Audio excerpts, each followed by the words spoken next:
구TV 시청자 여러분, 저는 저번 주에 가문도 행상회복이 되어야 된다고 말씀을 전했습니다. 가문 안에, 우리 혈통 안에 별 희한한 사람들이 다 있는데 어떤 간에 회복이 되어야 된다, 이렇게 전했고, 오늘은 가문에는 저주가 없다라는 말씀을 전하려고 합니다. 가문에는 저주가 없습니다. 가정은 하나님께서 만드시고 우리에게 주신 소중하고 복된 장소인 것입니다. 아주 복된 장소예요. 가정에 문제가 있는 것은 하나님이 저주하신 것이 아닙니다. 선조의 제약으로 인하여 주어지는 것 결과도 더더욱 아닙니다. 현재의 삶을 살고 있는 자신의 문제라고 저는 단언컨을 말씀드릴 수 있습니다. 학은합니다. 그래서 여러분, 그래서 자신이 문제를 깨닫고 변화되어야 모든 가정 문제, 사회 문제, 직장 문제, 교회 문제가 해결된다는 것입니다. 가문에는 저주가 없다. 그러기 위해서는 가정은 하나님이 만드시고 우리에게 소중한 공동체라는 것을 여러분 기억하시기를 바랍니다. 해와 같이 따사롭고 포근한 아내와 깃발을 세운 군대같이 당당하고 위엄 있는 남편과, 한번 여러분 그려 보십시오. 구TV 시청자 여러분, 달같이 아름다운 아이들이 하모니를 이루는 곳이 가정이라는 것입니다. 그런데 현대의 많은 기독교 가정들은 여러 가지 문제를 안고 살아가고 있습니다. 예수님을 믿는다고 하면서도 여러 가지 어려운 문제와 환경 가운데 힘들어하는 사람들이 굉장히 많이 있습니다. 하지만 하나님께서는 성도들의 가정의 문제를 반드시 치유해 주시기를 원하시고 있다는 것입니다. 많은 사람들이 행복한 가정의 조건을 이야기할 때 물질의 풍요를 빼놓지 않지만은, 성경에서 말하는 행복한 가정이란 형상 회복된 가정이라고 저는 확실하게 말씀드리겠습니다. 사람들은 문제가 해결된 가정을 생각할 때 가족 구성원들이 일상생활에서 편안하고 자녀들이 부모 말을 잘 들으며 부부간에도 친밀함이 있는 가정을 떠올리긴 합니다. 하지만 이전보다 더 중요한 것은 가정을 지으시고 각 가정의 특성을 가장 잘 아시는 하나님께서 가족 구성원 안에 역사하셔서 기쁨과 감사가 넘치고 그분의 은혜를 체험하며 성령이 거하시고 운영하시는 전인 영적인 가정으로 회복되는 것이라고 저는 말씀드리겠습니다. 이같이 영적으로 회복될 때 세상적인 가치 판단의 기준이 되는 행복한 가정의 모습은 자연적으로 되어지는 것입니다. 여러분, 우리의 가정은 형상 회복되어야 된다는 것을 여러분 기억합시다. 형상 회복된 가정은 생수가 흘러 넘치게 되고, 나뿐만 아니라 가족 구성원 모두가 주위 사람들에게 그리스도의 향기가 되어 기쁨과 화목을 주게 되며, 또한 그들에게도 하나님의 형상을 회복되는 은혜가 있게 되는 것입니다.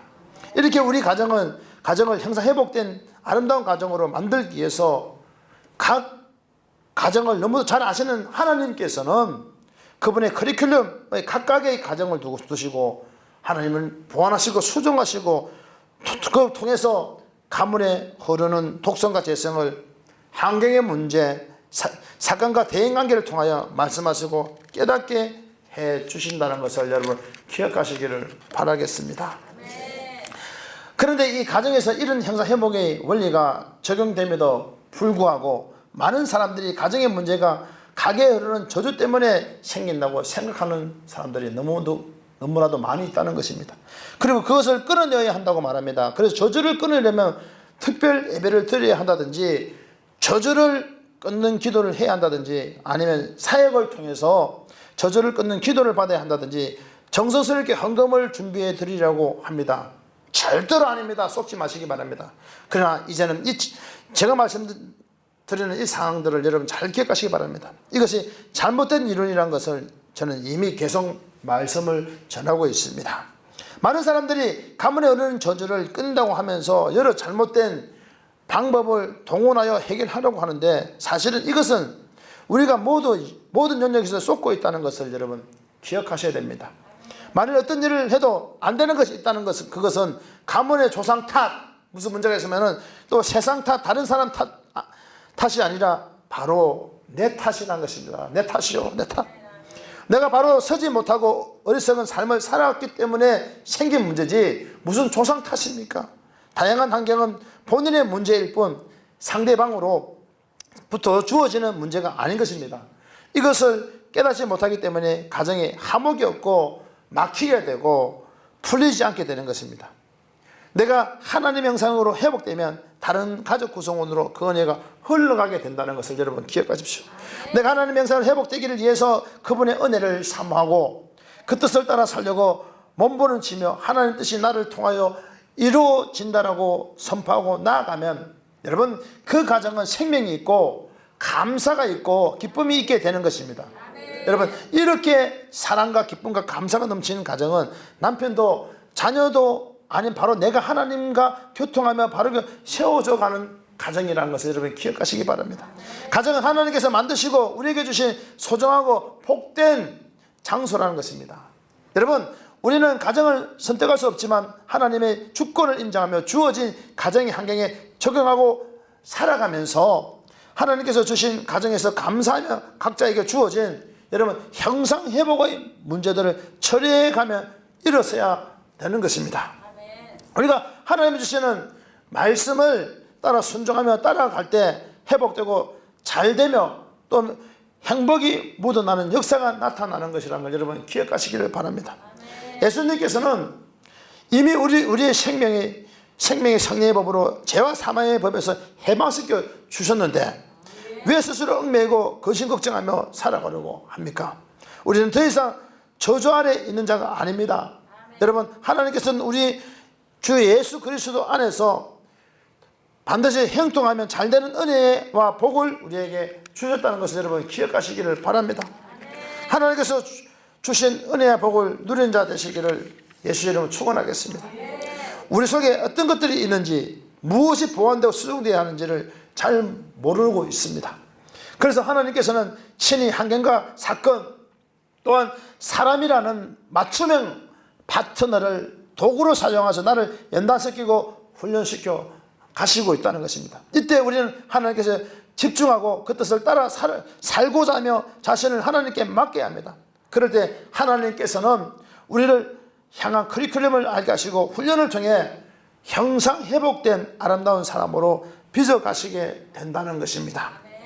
우리의 가정도 마찬가지입니다. 하나님께서는 각 가정에 맞는 커리큘럼을 가지고 환경의 문제, 사건과 사람을 통하여 말씀하시고 계속 보완과 수정을 통해서 우리에게 말씀해 주시고 따라서 가문에도 형상회복이 일어나야 되고 형상회복이 되어야 된다는 것입니다. 하나님의 형상을 담기를 원하는 가정이 되시기를 바랍니다. 우리가 말하는 가족의 구성원들은 이미 영적인 지체이며 하나님의 백성이라는 것을 여러분 기억합시다. 그래서 우리의 가정이 하나님의 말씀이 우선이 되어 각 구성원들이 다듬어지고 훈련되어지며 거룩하고 성결하게 살아갈 때 가족 구성원들이 필요해서가 아니라 그분이 필요하기 때문에 구하지 않는 것까지 주시는 것이라는 걸 여러분 믿으시기를 바랍니다. 이런 원리를 모르고 자신의 필요에 따라 달리고 기도하니 막히게 되는 것입니다. 달라고 기도하니 막힙니다. 그래서 이미 영적인 세계가 열려졌음에도 육적인 생각을 구하니 여러분 하나님의 뜻과 전혀 다른 것을 구하게 되는 것입니다. 가문에도 여러 종류의 가문이 있습니다. 여러분 뼈대가 있다는 명문 가문, 천박한 백정의 가문이지만 예수님을 만나 새롭게 신분 상승되었다는 가문, 흉악무도한 가문이지만 여러분 하나님의 은혜가 넘치게 된 가문도 있다는 것입니다. 이렇게 세상에는 가문이 여러 종류의 형태로 나타나지만 하나님의 백성들은 한 가문이라고 보아야 되는 것입니다. 예수의 생명이 흘러가는 가문이 되어야 된다는 걸 여러분 기억합시다. 남편이나 아내 또는 자녀가 잘못이라는 생각을 버려야 됩니다. 내가 하나님의 형상으로 회복되면 다른 가족 구성원으로 그 은혜가 흘러가게 되어 있습니다. 여러분 이 사람이 문제고 저 사람이 문제가 아닙니다. 내가 하나님의 형상으로 회복되기를 원해 또 그분의 은혜를 삼하고 그 뜻을 따라 살려고 몸부림치며 하나님의 뜻이 나를 통하여 이루어진다라고 선포하고 나아가면 그 가정은 생명이 있고 감사가 있으며 기쁨이 있게 되는 것입니다. 하나님의 역사하심으로 누구에게나 동일하게 다 나타나게 된다는 것을 여러분 기억하시기를 바랍니다. 가정의 은혜는 멀리 있는 것이 아닙니다. 히브리서 13장 8절에 보게 되니까 예수 그리스도는 어제나 오늘이나 영원토록 동일하시다고 말하고 있습니다. 내 마음에 양심이 있습니다. 여러분, 더 깊이 나아가 내 영혼에 있으며 내 영혼에 신령한 집을 지으며 그분이 오셔서 연약한 부분을 만져주시고 또한 부족한 부분을 채워주시며 내가 필요해서가 아니라 그분이 필요하시니 나를 도구로 사용해 주시는 것입니다. 내가 도구로 사용될 발판은 사회나 교회보다는 다름 아닌 바로 가정이라는 것을 여러분 꼭 기억하셔야 됩니다. 사랑과 평안과 신과 위로가 있는 가정, 남편과 아내도 자녀도 아니 바로 내가 하나님과 교통하며 바로 세워지는 가정, 이런 가문은 저주가 반드시 끊어진다는 것입니다. 이렇게 내가 하나님의 형상으로 회복되는 가문은 저주가 완전히 끊어지고, 분명한 것은 어둠이 틈타지 아니하며 교만과 거만 오만 방자함이 다 떠나가며, 그래서 우리가 가정에 하나님의 은혜가 넘쳐나야 된다는 것을 여러분 기억하십시오. 왜 육적으로 돌아가려 합니까? 우리는 영적인 사람이라는 것입니다. 영적인 사람은 영적인 것을 추구해야 되는 것입니다. 에베소서 4장 22절에서는 너희는 유혹의 욕심을 따라서 썩어가는 구습을 따르는 옛사람을 벗어버리고 오직 너희의 심령이 새롭게 되어 하나님의 따라 의와 진리와 거룩함으로 지으심을 입은 새사람을 입으라 말하고 있습니다. 그리고 로마서 8장 12절 14절에는 그러므로 형제들아 우리가 빚진 자로 돼 육신에 대해서 육신대로 살 것이 아니라 너희가 육신대로 살면 반드시 죽을 것이로되 영으로서 몸의 행실을 죽이며 살리니 무릇 하나님의 영으로 인도함을 받는 사람은 곧 하나님의 아들이라고 말씀하고 있습니다. 여러분, 가문에는 저주가 없습니다. 여러분, 하나님이 사랑하는 성도의 가정일지라도 문제는 많이 있습니다. 남편의 문제, 아내의 문제, 자녀의 문제, 또 환경의 문제, 물질의 문제, 고부 갈등 등 문제는 많이 있습니다. 하나님이 사랑하는 성도의 가정일지라도 반드시 문제가 있습니다.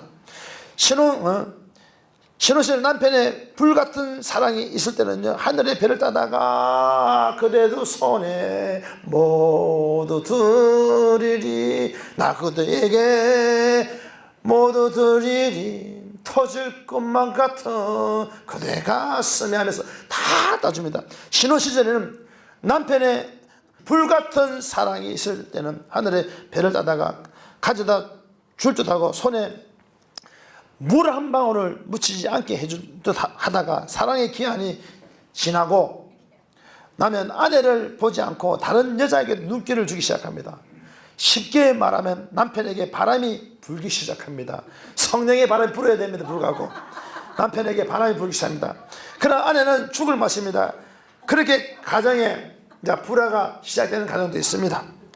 반대로 남편은 몸을 헌신하여도 돈을 벌어오는데 아내에게 바람이 또 부는 가정도 있습니다. 아내는 남편이 출근하자마자 얼굴을 치장한 후 외출을 하고, 남편은 미심쩍어 휴대전화로 위치를 추적하며 문자를 몰래 확인하고 SMS를 검열하게 됩니다. 남편은 또 힘들어하고 이것은 부부싸움의 원인이 됩니다. 과연 여러분, 이런 모습의 가정들이 아름답게 펼쳐질 수 있을까 한번 생각해 봐야 됩니다.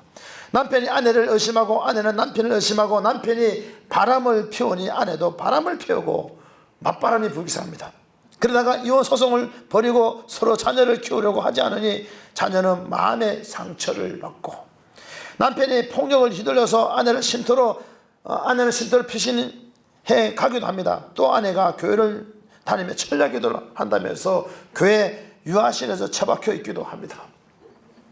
자녀가 여러분 문제가 되는 가정도 있지만은 자녀가 누구의 색깔을 닮았는가, 까칠하고 다혈질이며 삐지기를 잘하는 엄마는 아빠를 닮았다 하고 아빠는 엄마를 닮았다고 합니다. 이 아이가 누구를 닮았겠습니까? 그 엄마 그 아빠입니다. 부모의 모습을 그대로 닮은 것입니다. 좋은 곳은 내 닮았다고, 안 좋은 곳은 마누라 닮았다고. 잘못된 것이죠. 자녀가 공부를 잘하면 좋은데 꼴등만 하면서 스트레스를 많이 받습니다. 반대로 자녀가 공부를 잘해서 1등만 늘 하다가 시험을 못 치고 그 주간에 5등으로 밀려나면 엄마는 눈이 뒤집어지고 난리버거지를 칩니다. 이 성적이 무엇이냐고 핀잔을 주면서 공부하라고 다그칩니다. 이것은 엄마의 욕심이라는 것입니다. 그러나 사춘기 때 자녀가 어긋나기 시작합니다. 공부는 하지 않고 반항하기 시작하는 것입니다. 그러다가 고등학교도 방학의 시간을 보내고 좋은 대학은커녕 전문대도 못 가서 근심 걱정에서 여전히 빠져 있는 가정이 많이 있다는 것입니다. 이렇게 가정에서 문제를 일으키는 원인을 사람들은 흔히 가문에 흐르는 저주라고 말하며 이것을 끊어야 된다고 말하고 있습니다. 잘못된 생각입니다. 하지만 중요한 것은 결론적으로 말하면 그 원인은 다른 사람의 문제가 아닌 당사자의 문제라는 것입니다. 여러분, 다양한 환경은 본인의 문제일 뿐 상대방으로부터 주어지는 문제가 아닙니다. 이것을 깨닫지 못하기 때문에 가정이 화목이 없고 막히고 풀리지 않게 된다는 것입니다. 우리나라는 수학능력평가라는 시험을 통하여 대학교에 들어갈 수 있습니다. 수능시험을 치르는 날이 가까이 오면 대부분의 교회가 수능생을 위한 작정기도를 합니다.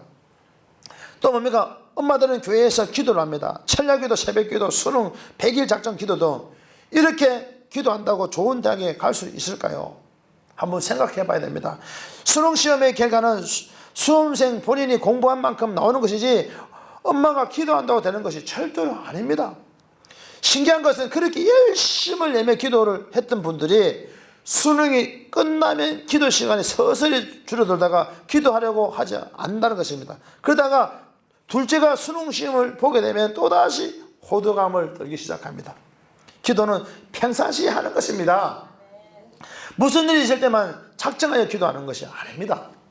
저는 지금까지 목회를 11년째 하고 있는데 신기한 것은 우리 교회 성도들은 특별기도, 작정기도를 하지 않아도 학생들이 원하는 대학에 들어갔다는 것입니다. 이것이 가문의 저주가 끊어진 겁니다.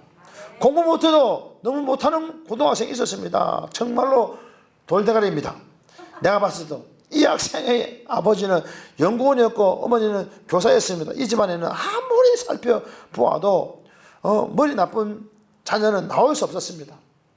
아버지는 연구원이고 교수였으니까. 그럼에도 이 아이는 공부를 너무 못합니다. 그래서 학군이 좋은 서울 송파에 살다가 일산으로 이사를 해서 그 당시 일산에서 있던 우리 교회에 나오게 되었습니다. 그때 마침 우리 교회는 신학기에 맞추어서 부흥성회를 하고 있었습니다. 성회 중 제가 지혜와 지식이 많으면서를 받기를 원하는 사람 다 앞으로 나오세요 라고 선포했습니다. 다른 말로 말하면 돌대가리들 나와 이랬어요. 제가 아이들 부흥성회니까 돌대가리들 나와 이랬더니 이 아이가 화장실 가려고 밖으로 나가려다가 돌아서더니 돌대가리는 바로 난데 이러면서 자기 동생까지 설득해서 함께 나왔어. 니도 돌대가리 아니니 이러면서 실제로 그러면 데리고 나왔습니다. 이 아이의 머리에 손을 얹고 기도를 해줬는데 나중에 하는 말이 머리에 전기 같은 것이 오늘도 찌릿찌릿하는 것을 느꼈다는 것입니다. 동생도 머리가 시원해지는 체험을 했다는 것입니다. 하나님이 공부를 잘할 수 있는 지혜를 주신 것입니다. 고액 가해를 받아도 공부가 안 되고 책을 읽어도 머리에 들어오지 않았던 이 학생이 지혜와 지식을 받는다니까 아멘 하다면서 믿음이 생기기 시작했습니다. 그리고 정확하게 한 달이 됐습니다. 그날도 공부를 안 하고 동생하고 누워있는데 하나님이 지혜와 지식을 주셨다는 거 하는데 감사가 머리에 막 갑자기 머리에서 막 떠오르기 시작합니다. 정말 그럴까 하면서 목사님이 지혜와 지식이 하나님이 주셨다고 말씀하셨는데 그래도 맞는 걸까 하는 의문을 가지고 시험 삼아 컴퓨터 앞에서 앉아 인터넷 강의를 찾아 듣기 시작했습니다. 그런데 신기한 것은 강의가 머리에 쏙쏙 들어오고 이해가 되면서 그날부터 공부가 재밌기 시작했습니다. 인터넷 강의를 집중해서 들으면서 공부를 하기 시작했습니다. 성령의 역사하시니 기적이 일어난 것입니다. 기적은 책상 앞에 앉은 것이 기적입니다. 그래야 대학 들어갑니다. 책상 앞에 앉지 않는데 무슨 대학을 들어갑니까? 기도한다고 되는 게 아닙니다. 그 후 시험을 쳤는데 반에서 10등 정도로 성적이 올랐습니다. 꼴찌에서 10등 할렐루야. 그 아이의 반에는 전교 1등을 하는 아이가 있었는데 그 전교 1등 하는 아이는 다른 친구가 모르는 것을 물어보면은 까칠하게 대하고 가르쳐 주지 않았습니다. 그런데 공부의 재미를 느끼기 시작한 이 아이가 쉬는 시간에도 열심히 하고 공부를 하니 어느 날 한 학생이 모르는 것을 물어보는 것입니다. 지금까지 다른 사람 1등 하면서 박수 부대로서 박수를 쳐주는 인생이었는데 참 인생이 바뀌려면 바뀌게 됩니다. 다른 학생이 자신에게 물어봐 주니 얼마나 기분이 좋았겠습니까? 그래서 가르쳐 주었더니 다음에 또 물어보고 또 다른 학생도 물어보니까 가르쳐 주기 위해서 예습하고 복습할 수밖에 없는 상황에 처해지게 돼서 스스로 공부를 열심히 하기 시작했습니다. 왜냐하니까 포장하기 위해서. 왜냐하면 송파에 있을 때는 공부 지지를 못해갖고 반에서 꼴찌했는데 신학교 때 1, 4년 이상 왔는데 다 모르는 학생들인데 공부를 잘하는 줄 알았어. 그러니까 포장을 하기 위해서는 더 열심히 할 수밖에 없었고 머리에 팍 터지도록 공부했습니다. 원래 공부를 잘하는 학생인 것처럼 친구들에게 보이고 싶어서 더 열심히 공부를 했습니다. 그는 얼마나 공부를 그런 상황이 주어지니까 얼마나 좋았겠습니까? 하나님께서 공부할 수밖에 없는 환경을 만들어 주신 것입니다. 다른 아이가 물어보았는데 잘 모르면 알 때까지 열심히 공부해서 다음날 가르쳐주고 하다 보니 반에서 3등까지 성적이 올라갔습니다. 그리고 학생들이 물어보면 상냥하게 알려주니까 반 학생들과 관계가 자연적으로 좋아지게 되어 있습니다. 여러분 형사회복 어렵게 생각하지 마십시오. 잘 삐지는 사람 안 삐지면 되고 핫딱지 내는 사람은요 상냥하게 나가면 됩니다. 그게 형사회복입니다. 다 고치려면 얼마나 힘들어. 안 되는 것부터 고치면 돼. 심지어 시험 기간이 되면 반 아이들이 다 와서 물어봤습니다. 게으름을 피울 수 없이 더 열심히 공부를 하였습니다. 하나님은 계속 몰고 가셨습니다. 포장하고 있으니까. 그러다 보니 반에서 2등까지 하게 되었습니다. 그렇게 이 학생은 고등학교 2학년 때부터 분발하여 자신이 원하는 대학교에 진학하게 되었습니다. 동생은 사춘기 시절에 반항을 하면서 학교에 잘 가지 않아 겨우 중학교를 졸업했습니다. 엄마가 빌면서 태양마다 시키지 마세요. 빌고 해갖고 겨우 태워간다 해갖고 중학교 졸업을 했는데, 그리고 고등학교에 올라와서는 공부를 하겠다고 마음 먹더니 열심히 공부를 합니다. 고액 과외도 안 시켰는데도 컴퓨터로 인터넷 강의를 열심히 듣고 공부를 하더니 꼴등해서 돌변하여 반에서 세 손가락 안에 들어가기 시작했습니다. 전교 등수도 더욱 올라가고 이처럼 공부를 못해도 너무 못한 나이가 하나님께서 지혜와 지식의 문을 열어주시고 공부할 수밖에 없는 환경을 만들어서 학업 성적이 월등하게 높아지기 시작했습니다. 세상에 초등학교 5학년 기초도 없었던 아이가 하나님이 은혜를 주니까 되었습니다. 다니엘서 여러분 1장 10절에 20절에 보니까요, 하나님이 세 소년을 불렀는데 그 소년에게 지식을 10배나 줬다는 것이에요. 다니엘 세 친구에게. 이 예를 통해서 우리가 또다시 깨달아야 하는 것은, 여러분 가정의 문제는 조상으로부터 대물림대 내려오는 가문에 흐르는 저주 때문이 아니라는 것입니다. 중요한 것은 가정의 문제는 나 자신이 하나님 앞에 바로 살지 못하는 그 자체가 문제라는 것입니다. 새벽 기도를 한 번도 빠지지 않고 작정 기도를 수없이 한다 해도 자신의 심령이 바뀌지 않으면 말짱 도루묵입니다. 기도할 때는 다 될 것 같고 곧 될 것 같은데 일상으로 돌아오면은 그런 소망과 기대는 사라지고 근심과 걱정이 여기서 답답하기만 하고, 이런 것을 말짱 도루묵이라고 저는 말하고 싶습니다. 부모가 공부 안 하고 다그친다고 해서 되는 건 아닙니다. 할렐루야. 하나님이 환경을 만들어 주셔갖고 그 환경에 의해서 공부할 수 없는 분위기가 되고 이런 분위기가 돼야만 되는 거지, 무조건 해라고 해갖고 정광재 목사가 공부해라 공부한 거 봤어요? 공부? 어릴 때 공부해라 해도 안 했습니다. 그 하나님 때가 되니까 공부할 수 있는 길을 열려 공부했지. 초등학교 다닐 때는 10조 있어 빵점 받으면 통지 받으면 양양양 가가 사고 쳤더래. 가가 양가 가가 그렇게 받았던 그가 하나님 때가 돼서 하나님이 환경을 만들어서 된 것이지, 부모가 공부하라고 다그친다고 해서 되는 거 아닙니다. 먼저 가정의 문제가 치유되어야 하나님이 역사하시고 이끌어 가신다는 것을 기억하십시오. 가정의 문제가 무엇입니까? 가문에 흐르는 조주입니까? 그래서 남편의 문제, 아내의 문제가, 자녀의 문제가 가문에 흐르는 조주로 인한 것입니까? 자신의 문제가 영향을 끼치고 있는 것이 다른 문제가 아닙니다. 가정의 축복의 자리입니다. 여러분, 가정은 축복의 자리라는 걸 여러분 기억하십시오. 사람이 태어나서 축복을 받고 한영을 받고 여러분 천국 갈 때도 천국 한송식을 받는 사람이 복받은 사람인 것입니다. 태어날 때 불행하게 태어나 불행하게 살며 술에 취하고 마약을 하면서 인생을 자기 맘대로 살다가 길거리에서 죽은 후 시립병원에서 시체를 찾아가라고 통보해도 안 하고 찾아가는 사람조차 없는 사람은 정말 불행한 사람인 것입니다. 가정은 하나님께서 만드시고 우리에게 주신 소중하고 복된 장소인 것입니다. 여러분, 가정에 문제가 있는 것은 하나님이 저주하신 것이 아닙니다. 선조의 죄악으로 인하여 주어지는 결과도 더더욱 아닌 것입니다. 현재의 삶을 살고 있는 자신의 문제라는 것입니다. 그래서 자신의 문제를 깨닫고 변화되어야 모든 가정 문제, 여러분 사회 문제, 직장 문제, 교회 문제가 해결되는 것입니다. 내가 치유되는 것은 가정이 치유되는 것이고 가정이 치유되는 것이 바로 내가 치유되는 것입니다. 여러분, 가정이라고 모두 같은 가정은 아닙니다. 각색 가정이 다릅니다. 온유하고 화목한 가정도 있지만 반대로 다툼과 불화가 있는 가정도 있습니다. 남편은 온유하게 말을 하는데 아내는 성질이 들어와서 짜증내며 투박하고 통면스럽게 말을 한다면 이런 모습을 보면서 자라는 자녀는 엄마 성질머리 더럽다 그런 말합니다. 이런 것들이 고쳐지기를 예수 이름으로 축원하겠습니다. 가정은 하나님께서 만드시고 우리에게 주신 소중한 공동체입니다. 해와 같이 따사롭고 포근한 아내와 깃발하시고 군대같이 당당하고 위엄이 있는 남편과 딸같이 아름다운 아이들이 한번을 이룬 것이 가정인 것입니다.